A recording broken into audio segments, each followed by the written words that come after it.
Greetings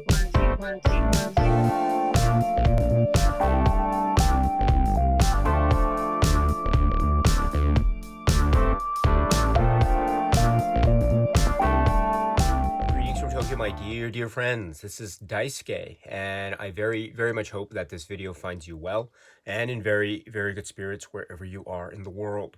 And in a previous video, I had spoken in general terms or non-spoiler terms with regard to this film, which is from 1983, which is from the director David Cronenberg, writer and director David Cronenberg, and it is Videodrome. So today, for the purposes of this video, I'd like to talk with a little bit more specificity in regards to the plot and characters, and talk about this film Videodrome in the spirit of what I was trying to bring up in that last video. So that is my way to say as well that there will be spoilers and specific plot discussions here in this video going forward. My strong recommendation is that if you have not yet seen Videodrome, please, you can turn off this video or pause this video, and then if you can watch Videodrome again at a time that is convenient for you, please do so. And then after that, you can always come back to this channel and to this video, and if you're still interested, you can watch what it is I'm about to say, and then we can have a conversation again about this film from 1983, which is Videodrome. All right, my dear friends, so you're back, which means that we can now speak with plot specificity, character specificity, spoilers with regard to this great film, this idea-rich, this concept-rich, incredible work from David Cronenberg, writer-director David Cronenberg, starring, of course, Deborah Harry and Max Wren. And I'm speaking, of course, of this work, which is Videodrome. This happens to be the Criterion Collection release from some time back. It's the Blu-ray. It's a really great release. So, Videodrome, again, like with many other Cronenberg films that we've seen up to now, and like, I dare say, many more Cronenberg films that we will see in the future, Videodrome is one that is, as I say, packed with ideas, packed with concepts. It has many layers or many components that one can say are happening all at once. It could be said to be a surrealistic horror nightmare. It could be said to be a socio-political commentary or critique. It could be said to be, yet again, another treatment or handling of the theme or suggestion or situation involving human evolution and transhumanism and the progressive steps of the progression of the steps of evolution from the human form, the physical form, to something that is beyond the physical form. And in this case, in the case of Videodrome, it seems to be suggestive of the television signal, TV. In the words of Brian Oblivion, to borrow a phrase from Brian Oblivion, television seems to be described here in this world as being the retina of the mind's eye. And so the images on screen, as embodied in this signal, seem therefore to be directly relevant to, or direct correlation to, the raw experiences of the person or the entity that is doing the experiencing, that is the viewer or the watcher or the person. And so this therefore means that in terms of the handling of the concept of evolution here, the idea of TV signals, or the signal, is very important. Now, the signal itself has a scientific basis. It has a sense of something that is sending the signal and something that is receiving the signal, and some kind of basis for the signal itself through a sense of sort of electric or chemical reactions. And so that is, of course, very important. However, so in that way, too, the signal has its basis in a type of, say, corporeal, or the tangible, or the palpable. But it's not necessarily something that we can see with our naked eye. We can only perceive it because of essentially two ways. We can perceive the existence of the signal because we see the end result of the signal by virtue of what is projected on the television screen. That's one way. And also we can, as the subjective experience goes, and this is maybe in line with what is talked about by Brian Oblivion in the latter half of this film, Videodrome.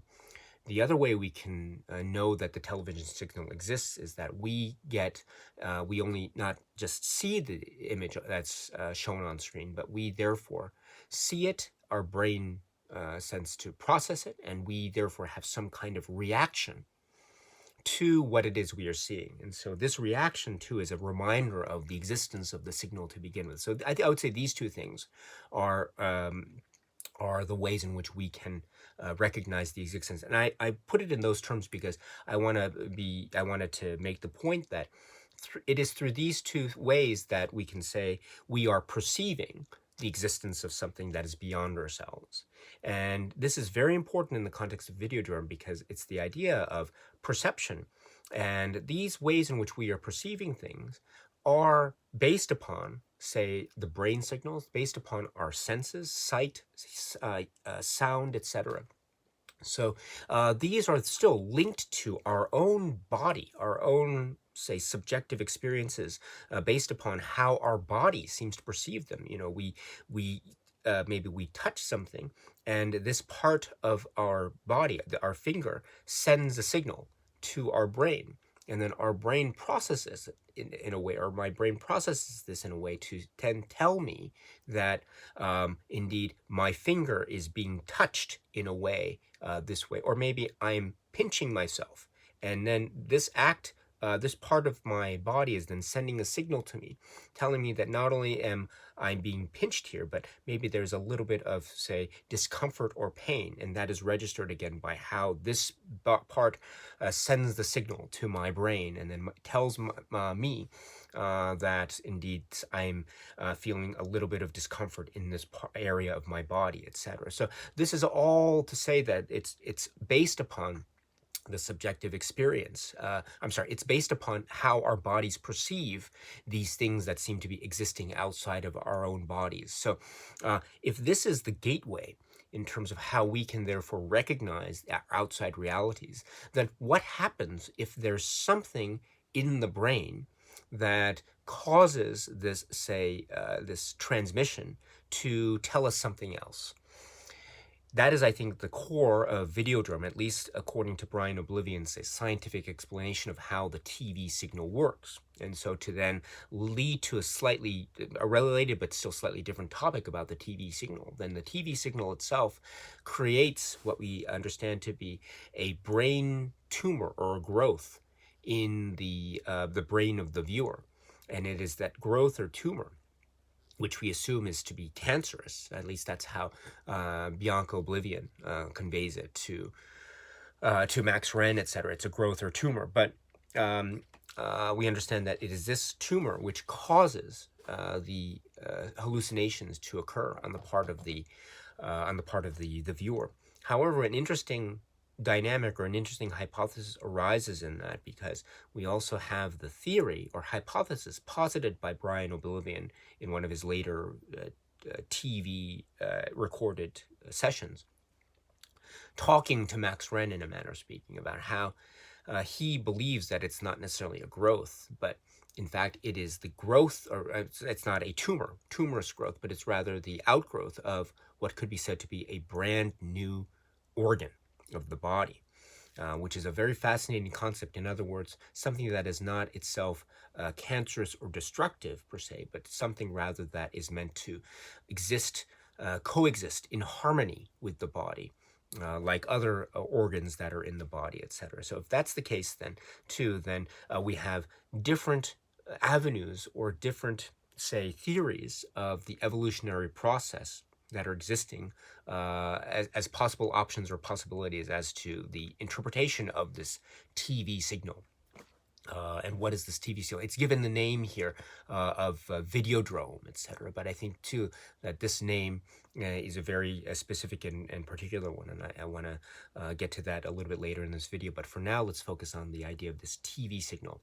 And so if we have two theories of how human evolution works in this world of the film Videodrome and the signal. I think we're dealing with something that is very much on the frontier, something that is not quite, it's not giving us one single answer, but the possibility of many different answers or many different possibilities. So I really appreciate that. All I would suggest still are in line with what one might call the way in which David Cronenberg handles the concept of transhumanism and human evolution, because all the way up to now we have seen how, on the one hand,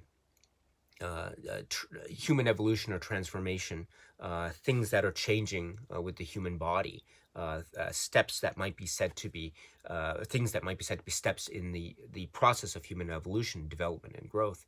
These can be said to be still within the confines of the current state of human existence. So if you look at the growth of a human organ that exists in sort of co-harmony with the other organs of the body and not causing any destruction of any other organs of the body, then this can be said to be a sort of harmonious a process of evolution while still maintaining the current status quo, in a manner of speaking. So it may be in the sense of time progression, a relatively speaking slow process of human evolution, but it's still human evolution indeed. So this is based upon the theory posited by Brian Oblivion here, that it's in fact not a tumor, but it's in fact the growth of a new organ. However, if we then go the opposite route and say that no, in fact, the growth is a tumorous one, it is one that is cancerous, and therefore it is destructive to other parts of the current human form, because we understand it could lead to damage and indeed death. That's how Bianca Oblivion calls it, describes it when she's talking to Max Wren at the cathode ray mission sometime later in the film, right? About how it causes damage. And this is the word that Max Wren is alarmed by. And this means that he understands that this could mean permanent damage and perhaps even death. But what does that word death mean in the context of the film Videodrome? That's another point here that is very relevant, which is in the world of Cronenberg and the idea of evolution, we always also consider what the step is, or what the process is, from going from one stage of evolution or one stage of human existence to the other stage, the next stage of human existence. When we make that leap to the next stage, what happens to our old form? What happens to our body? What happens to the, let's put it in those words, old flesh, in favor of the new stage or the new step, or what one might call new flesh? So that process, that jump or leap, is very much a key. Now, is it a harmonious leap that we might see in the Brian Oblivion posited hypothesis about the new organ? Or is it a destructive leap? In other words, the old flesh is damaged or destroyed in favor of the new flesh. Now, while we might have the former hypothesis from Oblivion, I think we see that the film leads us down the path where it seems to be that the latter hypothesis, or the latter theory of how evolution in the TV signal occurs, is what's going on, because we actually see, we perceive to see, or we seem to be seeing the ultimate destruction of Max Wren's character by the very end. I mean, that's the very act of him killing himself with his own hand. So if that's the idea of the next stage of evolution that's achieved here in this film, I think we can see that it means the destruction of the old self, or the old flesh, in favor of the advancement to the stage of the new flesh. And indeed, we have this interchange between Nikki Brand in the television signal space and Max Wren. And Nikki Brand seems to be, therefore, suggesting that Max Wren has gotten as far as he can within the current state, and the current state is him still being within the human, corporeal, physical body state. And she is suggesting, or the image of her is suggesting to him, that the next stage involves him essentially killing himself. And we have a shot of him being shown, or his own death, and he's looking on the TV screen, and it's actually the sequence of him kneeling down, the close-up on him, and with the gun to his head, and he says, "Long live the new flesh." And then when you hear the gunshot, the television screen explodes, in a very famous sequence. And then immediately after that, we have the same sequence, but within the realm of the film itself. And so, and it's Long Live the New Flesh. And then instead of the explosion of the screen, we cut to a blank screen, and that leads us to the closing credits of the film. So this is a very profound statement, I think, on the part of Cronenberg in the handling of this concept of how we see evolution progress in the world of Videodrome. So for one thing, we, I think, see the confirmation of the hypothesis of Videodrome being the destruction of the old flesh in favor of the new flesh. So I think it's a confirmation of that hypothesis. And then also we see that the idea of this transformation is actually being shown to us before our very eyes while we're watching this film Videodrome. We actually see examples of how the film medium, is showing us the ways in which characters are themselves being embodied, or their existences are being embodied, not in a physical form that we see perceived by actors portrayed on screen in the space of the film, but rather their physical forms or their existences are represented by TV signals. On the one hand, sort of the opening shot of the film, this is the character of Bridie, and she's giving Max Wren the wake-up call or the wake-up video. And so her character is introduced to us not in a type of a physical form or physical corporeal sense in the actual space of the film, but rather she is shown to us in the form of a TV signal.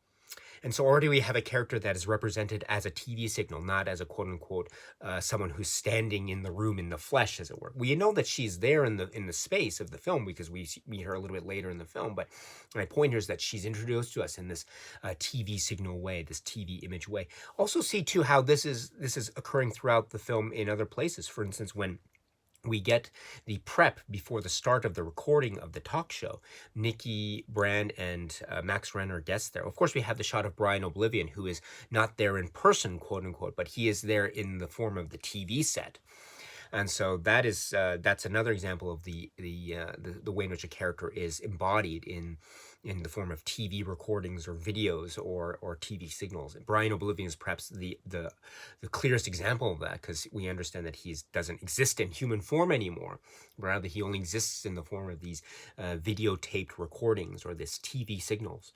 And so we see that with the talk show. We also see in that same sequence, you note where we get a quick shot of Nikki Brand. We pan to a shot of Nikki Brand being shown, her image being shown on a monitor.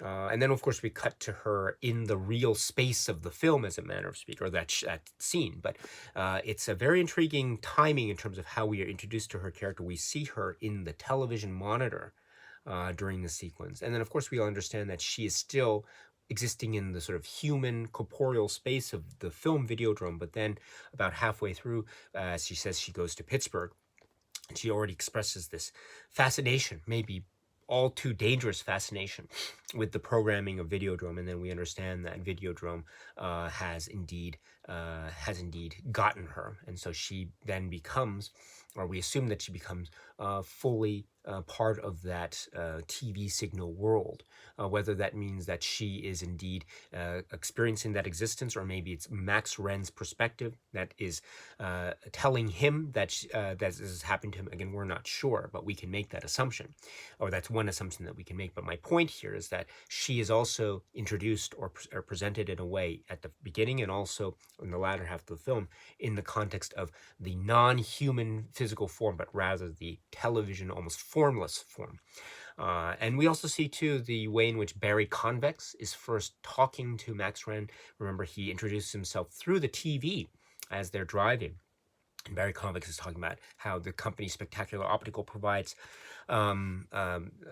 eyeglasses to third world nations, and also missile guidance systems for NATO. So it's a very it's an arms company as well. So that's a very significant point as well. But Barry Convex's character is also introduced in the form of the TV signal. And I mentioned before, but I'll say it again, Videodrome, the program itself, is primarily introduced or shown to us in the form of the signal. So already we have the we have that theme laid in from the very start of the film, namely the way in which characters are presented, or the existences of characters are presented in the world of this film Videodrome. And already we see that their existences are defined not by their physical state as they exist in the world of the film, but rather the way in which they are seen and perceived and appear to us in the form of a TV image. And so if that's the case, then we've already seen that seed planted that leads us to the very end, which is the notion, therefore, of the next state of existence, as posited in this world Videodrome, might seem to be the removal of this physical form, the physical body, in favor of 100% envelopment into this state of existence that can be said to be in the realm of this TV image or TV signal. And if that's the case, there's no bounds in terms of a physical form. It is completely beyond the physical realm.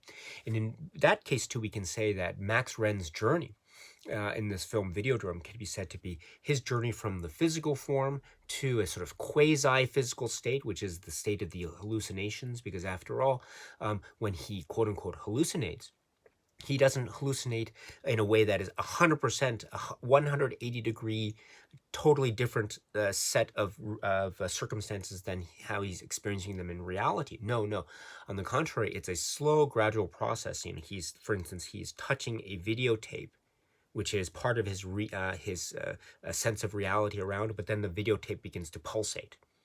And so the idea is that his quasi journey is that slow, gradual reveal of the hallucination that is in many ways grounded in reality. It takes things or images that are part of the real world at the time, and then it transforms them, mutates them before our very eyes until we get to a state of say, utter confusion and chaos. So, but it's a gradual process, I would say. So something as mundane and ordinary as a tape in your hand suddenly pulsates, and something as ordinary and mundane as maybe your stomach is a little bit itchy, then turns into a slit in your stomach that then receives that has a very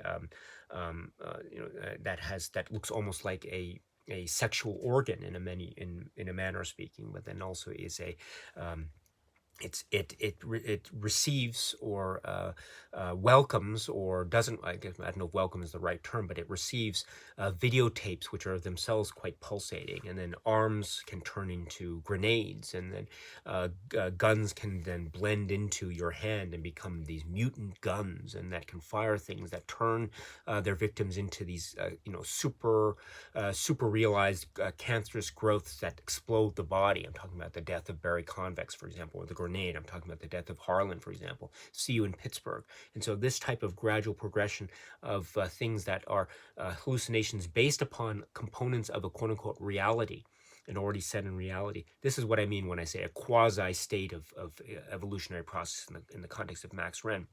And this is exactly what Nikki Brand is telling us at the very end, or the image of Nikki Brand is telling us at the very end. Max has gone as far as he can go in this certain state. And that's actually a perfect metaphor for the movie, because we can go only so far with this, right? We can only take this, what is the next level in terms of the hallucination state, right? Because by this time, we see that the world around him has essentially crumbled into this sense of decay and isolation. That's where he is at this abandoned port at the very end of the film, or the closing moments of the film. He's alone. He's isolated in this room that is decrepit and just falling apart and nasty and dirty. And so his world, his physical world, is crumbling before our very eyes. And also his hallucinations have reached a point where they have turned into the over-the-top surreal. I think as exemplified again by that spectacular demise from the spectacular optical person who is Barry Convex. Again, another great name, him and Brian Oblivion, again, just like Dickens. So I think this is a great metaphor for the film itself, right? Because it's taking the concept and it has taking it to a certain extreme.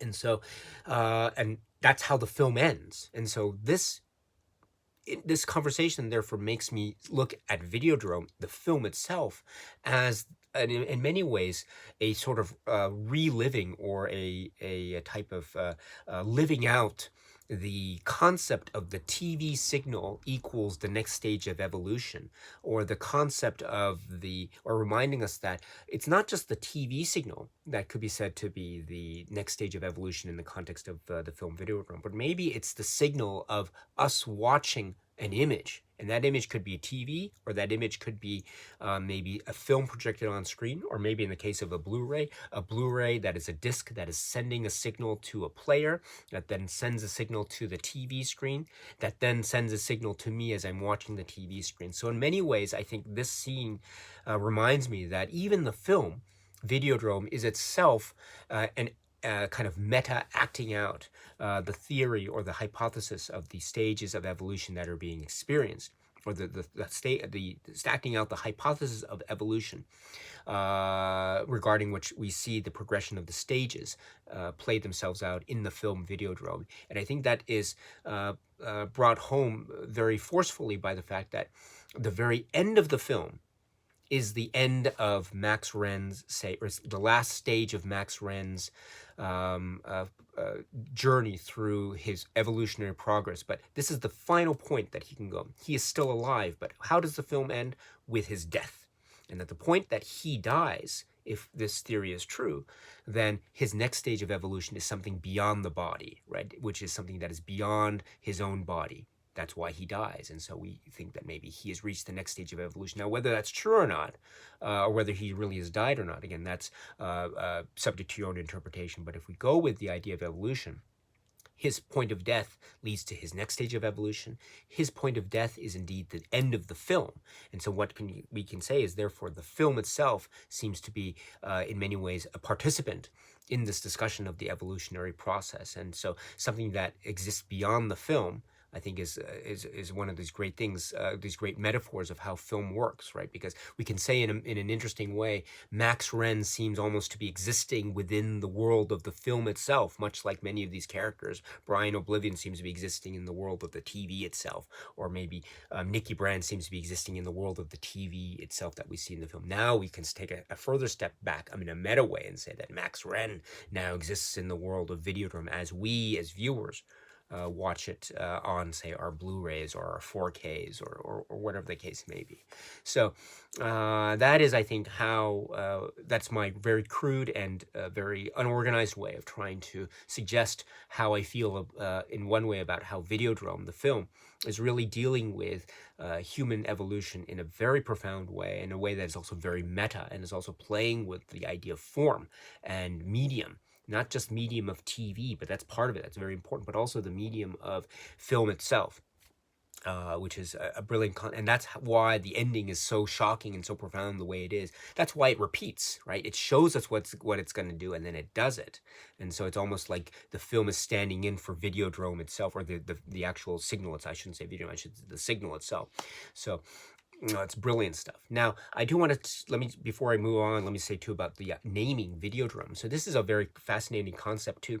Videodrome is given, it's the idea of the name of this program. The program seems to be called Videodrome, but then it's also the name given to the implementation of the signal, because we understand too that the signal itself is something that Brian Oblivion says he was part of the creation of, and he had the idea of using it for benevolent purposes. In other words, to use it as a benevolent way, of a harmonizing way to guide human civilization to the next stage of evolution. That's the assumption. But he understands that his partners took it from him and wanted to use it for malevolent purposes. And so this idea, therefore, that this program, which seems to be referred to as Videodrome, seems to be representative of the malevolent use of this technology, or this signal, let's put it that way. So Videodrome is then given this name, Videodrome is this name that seems to be referring to, say, the malevolent processes, or the malevolent applications, or the system, or the conspiracy, as we see represented in many forms throughout this film Videodrome, and the name of the film Videodrome. It also has the suggestion of Videodrome as in drone, which is also something that Max Renn describes too. for instance, when he's talking to the character Masha, etc., about how it's suggestive of a battleground or an arena, a forum by which or in which there will be a great debate or fight or struggle that will take place. And so Videodrome is not merely suggestive of the malevolent form and application of this, say, TV signal, but it's also suggestive of the struggle itself between the quote-unquote forces of benevolence and then quote-unquote forces of malevolence. And it seems therefore that Videodrome is not just it's not just the program, but it's also the another way to see Max Ren's journey here. Because what is Max Ren? Who is Max Ren? But in fact, his body, his character is indeed, it could be said to be the battleground by which, or in which, the quote-unquote benevolent forces, that those being represented by by Brian Oblivion and Bianca Oblivion, and the quote-unquote malevolent forces, the spectacular optical side, Barry Convex, Harlan, etc. His body, his mind and his body are the battleground on which these two forces are essentially battling, right? Because what do we have at the second part of the film? We have the characters or the groups essentially vying for control over Max Ren. And so the spectacular optical side has control of Max Ren at first, which leads them to insert the pulsating tape into him and then wanting him to carry out assassinations on their behalf. Also leading up to them wanting him to assassinate Bianca Oblivion. So that's their use of Max Ren as a battleground. But Bianca Oblivion has other ideas, of course, and so she then uses Max as her own battleground, or Max Ren's body is the battleground, and she then uses Max Ren to change his programming, in a sense, and then commands him, right, with the very iconic command, death to Videodrome, long live the new flesh. This is very important. This is such a very key phrase, because death to Videodrome, what does this mean? This suggests that Videodrome in that phrase is the malevolent force, is the spectacular optical side, and long live the new flesh. Her side represents this next stage of evolution, the new flesh, as it were. But I'm trying to suggest here to that Videodrome is also the battleground where Max Ren is the fight is for control over Max Ren. And it seems like by the end here, the Bianca Oblivion side seems to have full control. So this is also a very important concept to the malleability of the phrase Videodrome and what it means in the context of the story, the film Videodrome. I think it has many multiple meanings, and I think that multiple, almost amorphous sense of what Videodrome is, it's almost unexplainable. What does it mean? It's very almost difficult to explain, but I think also that's part of the point, because it's meant to be many things at once, and that indeed is true for this film, and indeed the films of David Cronenberg. They are indeed many things at once. Another thing that this film Videodrome is, I would say, is a very strong and dynamic socio-political critique. We've seen in the past, of course, in maybe the most recent example, like Scanners, we've seen how his discussions of evolution and the discarding of the quote-unquote old flesh in favor of the quote-unquote new flesh, how this is also layered on to a discussion of, say, class mobility and also revolution in the context of a socio-political revolutionary overthrow. And I think there is that concept here as well. The idea of spectacular optical as being an arms company, in a sense, providing missile guidance systems to NATO. This is very much like a consec company, if we were thinking of Scanners before. And this is very much part of the sense of some kind of corporate / political, maybe institutionalized concept, or a concept of some kind of institution of a corporate / political level, or quasi-political level, that is in somehow or another representing a type of threat. And on the one hand, when we're talking again about this idea of Videodrome as a battleground over the body of Max Ren, it is that threat, it's that institutional side, the spectacular optical side, which is representing in many ways the establishment. How this is using Max Ren and the malevolent forces of Videodrome, in that meaning of the word, using that in order to, in a sense, assert more control or authority over the already currently existing forms of society. right? According to Harlan, they want to Videodrome seems to be wanting to use in order to weed out the moral decay of a society. I'm not sure if Barry Convex has the same feelings, or maybe he has more profit motive concerns, because after all, he is representing spectacular optical. But in any event, there seems to be this notion of the use by, if we call spectacular optical, quote unquote, the establishment, then we can say that their use of Videodrome is a means by which to quell any type of revolutionary movements in society in favor of a further establishment of the establishment. Whereas it can be said that Bianca Oblivion's side, the other side, which is indeed the side that is espousing the phrase, death to Videodrome, long live the new flesh. This is indeed the side that could be said to be the socio-political revolutionary side, and thus this is the side that could be said to be the quote-unquote evolutionary in the context of the socio-political realm.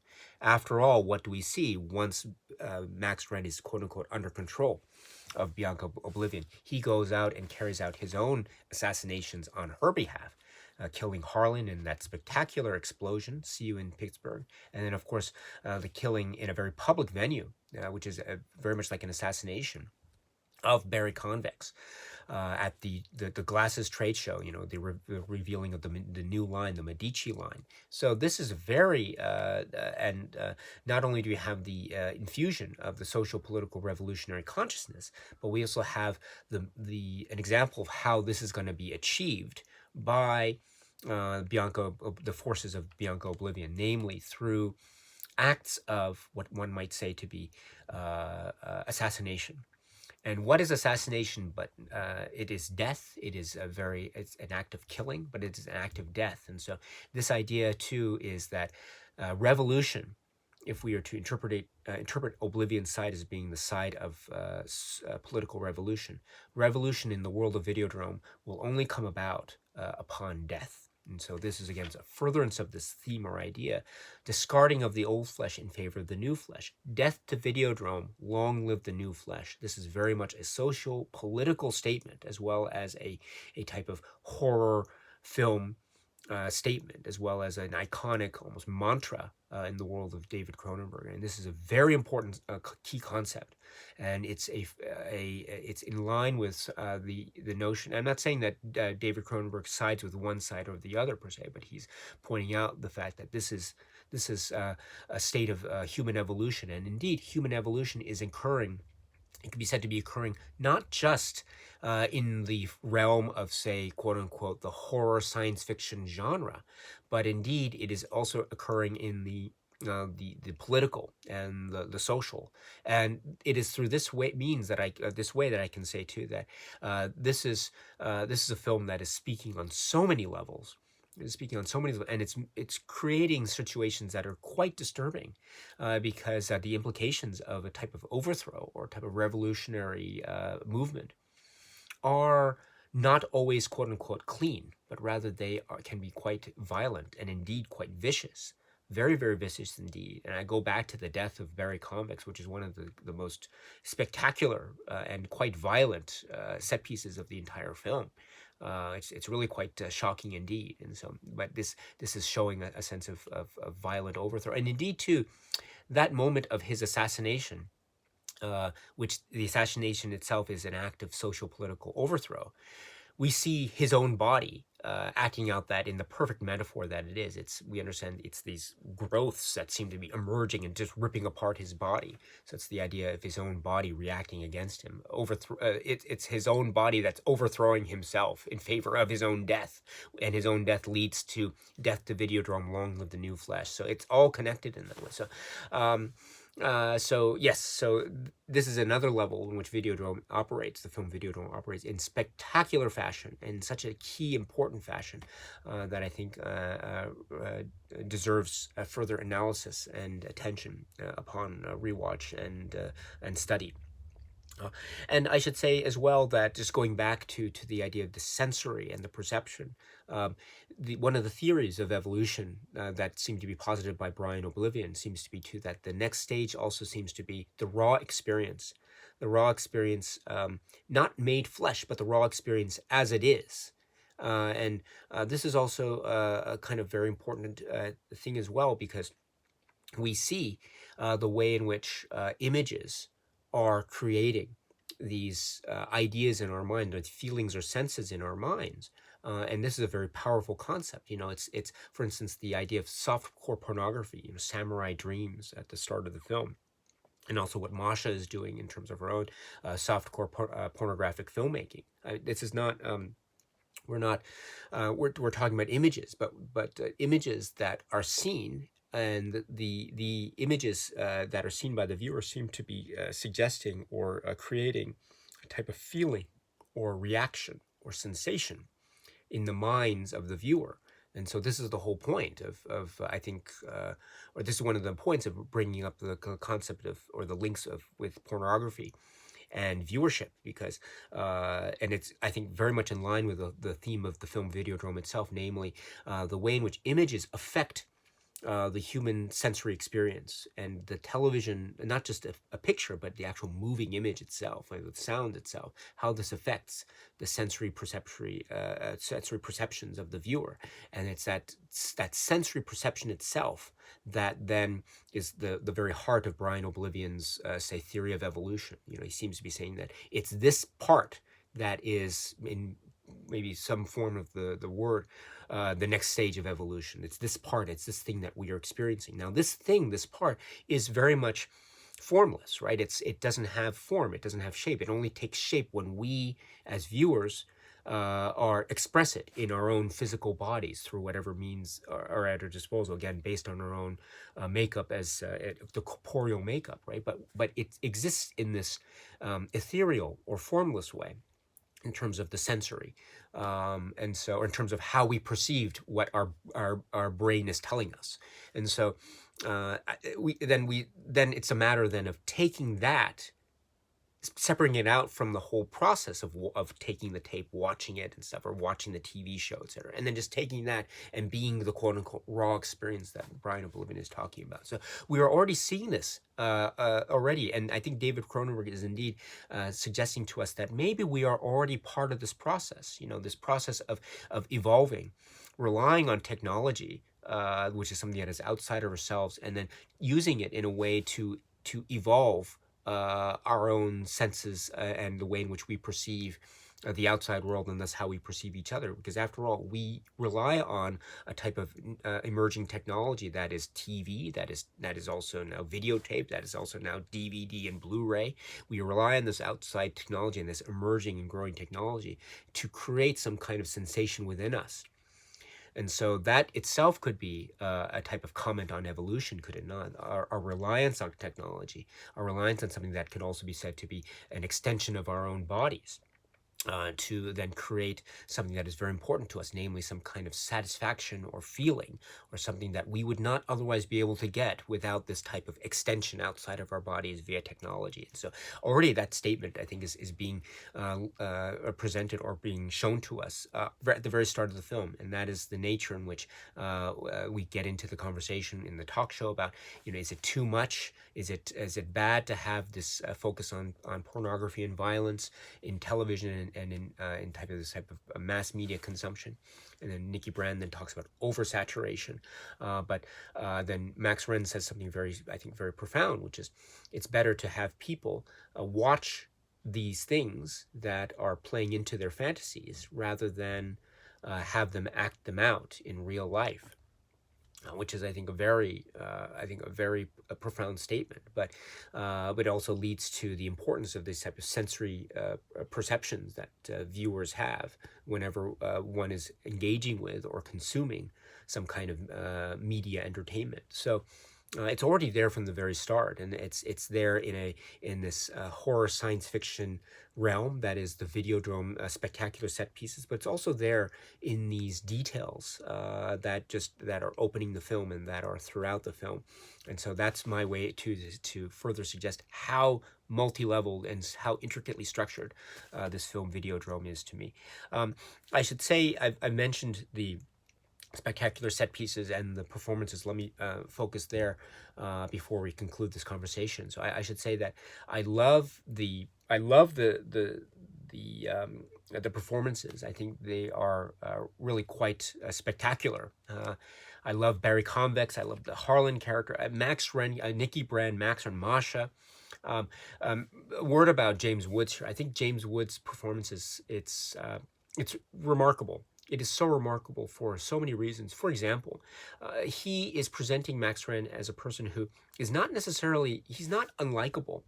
He is someone who in a certain way has a philosophy.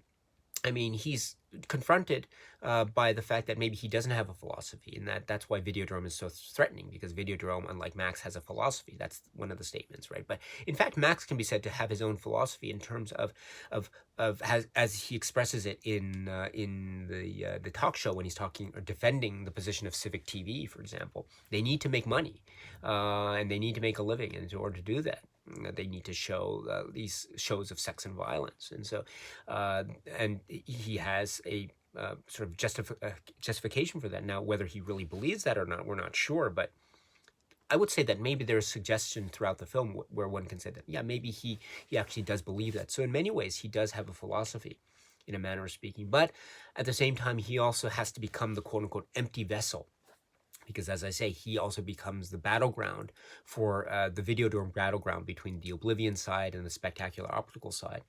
But then he also has to show some of his own individuality at the end of it. And is it his own choice that he makes, or is it is he being egged on by forces beyond his control? Again, we're not quite sure, but I like that ambiguity. I really like that ambiguity, and it's shown so much in James Woods' performance. And I like too how he takes it and he is wholly accepting of the concept and the idea, and so we're never threatened in terms of our viewership reaction to Videodrome and the world, because it's a very surreal world that we're presented with, and so we have to be eased into the world in order to be able to believe it to the very end. And I think James Woods' performance really helps ground our own perception of what we're seeing before our very eyes, which is the Videodrome experience. So I love James Woods' performance here. It's really remarkable in many ways. And two, speaking of the surreal aspects of this, one of the most famous aspects of Videodrome, the film, is the set pieces, the incredible special makeup effects, the special effects sequences. I mentioned it before, the slit in the stomach and the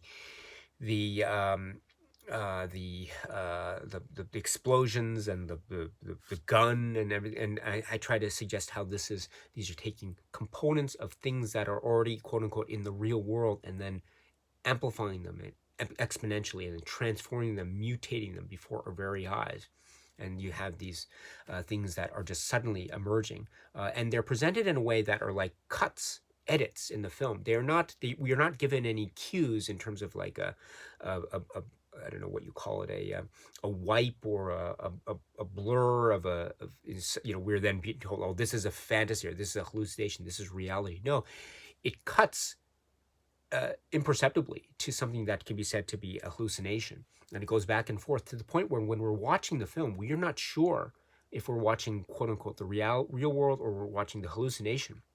And so that's one of the great things about Videodrome, the presentation of it, is it's using the edit or the cut, or in fact the special effect, to then let us know that we are in the world of hallucination, but it's done subliminally, or in a subliminal fashion, and then to the point where we're not sure. And then at the very end, I think we let go of that impulse because we're just in for the ride.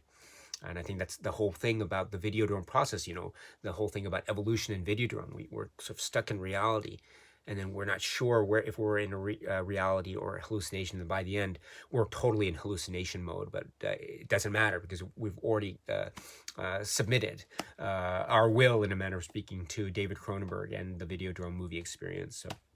And and that's how I think the special effects are applied. It's really fantastic. I forgot to mention before we conclude the conversation too, another key component. I'm sorry, I should have mentioned it earlier, but let me mention it now, which is in addition to human evolution, in addition to the social political revolution, in addition to transhumanism, we also have how sexuality is handled here in the world of David Cronenberg's Videodrome. Now, this is also a key component. So I apologize for not mentioning it earlier, but sexuality here. We have scenes of sex between Nikki Brand and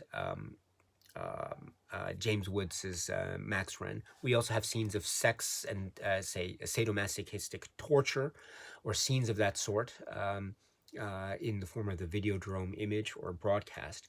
And so there are scenes of sex and sexuality here. And the sex and sexuality is a form of human connection on a physical level. And this is a very important thing too, because it seems to be almost antithetical to the concept of evolution in Videodrome, because if Videodrome is the idea of the raw experience, then sex is essentially the raw experience made flesh. And so the component of sex is essentially reliant on the existence of some kind of human component, the physical component that is a type of gateway or a type of means by which the sensory can be either experienced or the sensory can be expressed, right? So this is the idea of human attraction, right? And human attraction leads to some kind of physical response. And then the physical response then leads to some kind of mutual attraction. And that mutual attraction leads to some kind of mutual physical communication or interaction, right? Which is oftentimes referred to as sexual intercourse, right? So, sexuality and evolution in that way seem to be quite contradictory or antithetical to each other.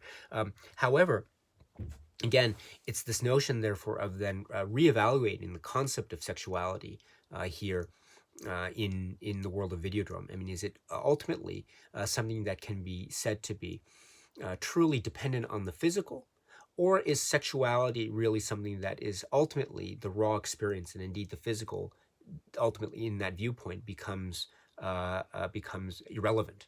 And I think actually that's an open question in the world of Videodrome. Indeed, we see Max Wren and